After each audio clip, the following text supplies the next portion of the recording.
মদিনার ছোট্ট একজন ব্যবসায়ী, যার একটি কাপড়ের দোকান ছিল। তার আয় সীমিত হলেও সে সবসময় সৎ থাকার চেষ্টা করত।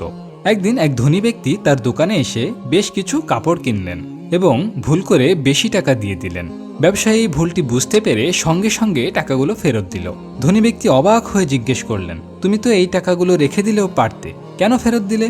ব্যবসায়ী বিনয়ের সঙ্গে উত্তর দিল, আমার প্রিয় নবী সাল্লাল্লাহু আলাইহি ওয়াসাল্লাম বলেছেন, সততাই আল্লাহর কাছে প্রিয়, তাই আমি সৎ থাকার চেষ্টা করি।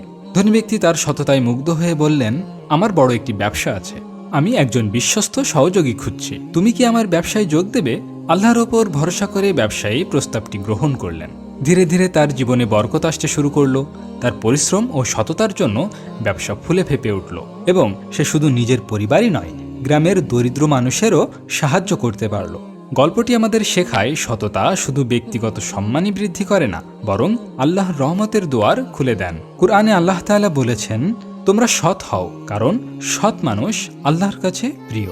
গল্পটি ভালো লাগলে অবশ্যই সাবস্ক্রাইব করুন এবং আমাদের অনন্ত পথ চলার সঙ্গী হয়ে যান।